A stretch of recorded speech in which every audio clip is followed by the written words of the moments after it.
प्रदूषण की real time information के लिए आज ही स्काईमेट AQI ऐप डाउनलोड करें और अपनों की सेहत का रखें ख्याल। नमस्कार, स्काईमेट वेदर में आपका स्वागत है। मैं हूं महेश पलावत। तो पहले देख लेते हैं कि अभी तक मानसून की क्या स्थिति बनी हुई है। तो 1 जून से लेकर के 30 सितंबर तक जो बारिश होती है उसको मानसून की बारिश में काउंट किया जा सकता है। और अभी 1 जून से लेकर के 15 अगस्त तक आधे से ज़्यादा मानसून निकल चुका है और अब मानसून काफ़ी ज़्यादा कमज़ोर हो चुका है, यानी कि जो टोटल रेनफॉल है भारत को वो सामान्य से 8% कम मिला है। केवल दक्षिण भारत को सामान्य से 4% ज़्यादा बारिश मिली है और उसी तरह से जो मध्य भारत है उसको सामान्य से 7% कम बारिश मिली है और जो उत्तर पश्चिमी भारत है उसको सामान्य से 11% कम बारिश मिली है और पूर्वी और उत्तर पूर्वी भारत को सामान्य से 12% कम बारिश मिली है। यानी कि जो साउथ पेनिनसुला है उस इलाके में तो बारिश की गतिविधियां ठीक नहीं है, लेकिन हालांकि पिछले कई दिनों से बारिश बहुत कम हो रही है और बाकी जो भारत का इलाका है वो सूखे की मार झेल रहा है। और पिछले कुछ दिनों से हमने देखा कि पूर्वी भारत में मानसून सक्रिय बना हुआ था और सबसे ज़्यादा जो बुरा हाल है वो महाराष्ट्र के ज़्यादातर इलाके हैं और पश्चिमी राजस्थान है और गुजरात के ज़्यादातर इलाके, यहाँ फसल लगभग समाप्त हो चुकी है। तो अब क्या होगा कि जो वेदर एक्टिविटी है उसके बारे में बात कर लेते हैं। तो अब एक लो प्रेशर एरिया बना है जो west central bay of Bengal और उससे सटे हुए north west bay of Bengal के आसपास बना हुआ है। तो ये लो प्रेशर एरिया अब मध्य भारत में अंदर की तरफ आएगा, यानी कि पश्चिम दिशा में आगे बढ़ेगा। तो मध्य भारत से शुरुआत करते हैं। तो इसके कारण से क्या होगा कि जो ओडिशा है और आंध्र प्रदेश के तटीय इलाके हैं, उत्तरी तटीय इलाके, इस इलाके में अगले 24 घंटों के दौरान भारी बारिश होगी। कई इलाकों में भारी बारिश होगी, जैसे कि गजपति, कोरापुट, गंजम और उसके आसपास के जो दक्षिणी ओडिशा है इस इलाके में, और श्रीकाकुलम, विजयनगरम, काकीनाडा और इस जो तेलंगाना के इलाके हैं जैसे कि वारंगल हो गया, खम्मम हो गया, उसी तरह से आदिलाबाद, हैदराबाद और जो इलाके हैं उत्तरी और उत्तर पूर्वी इलाकों में ज़्यादा बारिश होगी। छत्तीसगढ़ के कई भागों में बारिश की गतिविधियां बढ़ने वाली हैं, खास करके रायपुर, दुर्ग, राजनांदगांव और उसके दक्षिण में जितने भी जिले हैं उन इलाकों में बारिश काफ़ी अच्छी होने वाली है।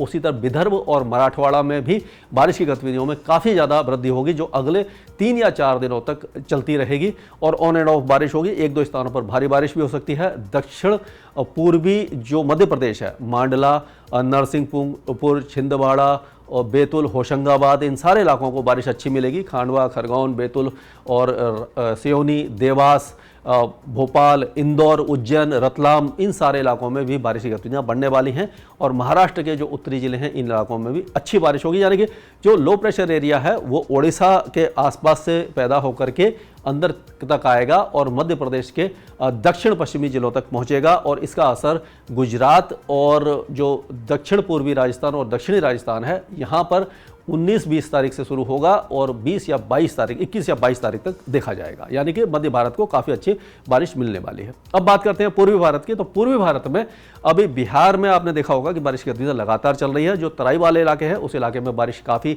ज़्यादा अच्छी हो रही है।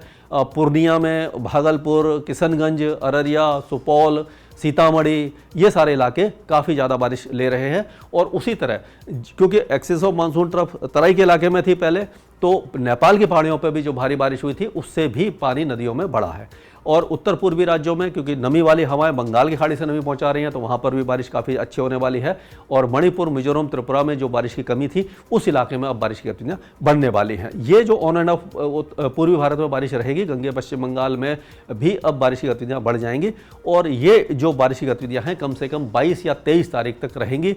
और 19 तारीख से जो बारिश की गतिविधियां हैं पूर्वी उत्तर प्रदेश, बिहार और उत्तर प्रदेश के मध्य भागों में काफ़ी ज़्यादा होने वाली है। यानी कि आप कह सकते हैं गोरखपुर, गोंडा, बस्ती, बहराइच, लखीमपुर खीरी, सिद्धार्थनगर, कुशीनगर, ये सारे इलाके और प्रयागराज, वाराणसी, भदोही, सोनभद्रा, फुर्सतगंज, इन सारे इलाकों में काफ़ी अच्छी बारिश होगी और धीरे धीरे लखनऊ, कानपुर और उसके आसपास के इलाकों में बढ़ जाएगी।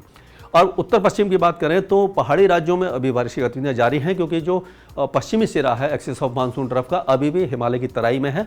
ये 2-3 दिनों के बाद धीरे धीरे नीचे आने की शुरू हो जाएगा और 19 तारीख से जो पश्चिमी उत्तर प्रदेश है, दिल्ली, पंजाब और हरियाणा, यानी पंजाब और हरियाणा के पूर्वी जिलों में बारिश की गतिविधियां बढ़ जाएंगी। दिल्ली को जो बहुत दिनों से सूखा मौसम है, गर्म हवाएं, शुष्क हवाएं चल रही हैं, तो उससे थोड़ा सा राहत मिलेगी। 19 तारीख से लेकर के 22-23 तारीख तक कुछ ना कुछ वेदर एक्टिविटी उत्तर भारत में देखने को मिल सकती है। लेकिन अभी भी जो पश्चिमी राजस्थान है, इस इलाके में बारिश की गतिविधियां ना के बराबर होंगी। पूर्वी राजस्थान में बारिश की गतिविधियां बढ़ सकती हैं। अब दक्षिण भारत की अगर आप बात करें तो तेलंगाना के बारे में हमने बताया कि ये लो प्रेशर एरिया के हिसाब से जो तेलंगाना है इसमें बहुत अच्छी बारिश होगी। और जब भी लो प्रेशर एरिया बनता है, हमने पहले ही बताया है कि मानसून सर्ज पश्चिमी तट पर बढ़ जाती है, तो जो ये कोकण एंड गोवा है, यानी मुंबई से लेकर के रत्नागिरी, गोवा तक बारिश की गतिविधियां बढ़ने वाली है। 18-19 तारीख को मुंबई और उसके आसपास के इलाकों में अच्छी बारिश की संभावना बन रही है।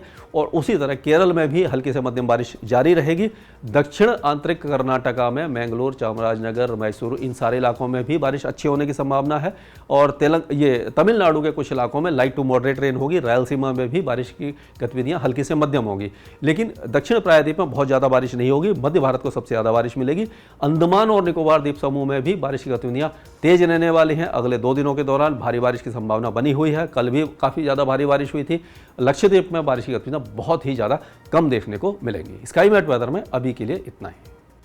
मौसम से जुड़ी जानकारी और लाइव मौसम खबरों के लिए हमारे YouTube चैनल को सब्सक्राइब करें और बेल आइकॉन दबाकर हर अपडेट पर रखें नजर।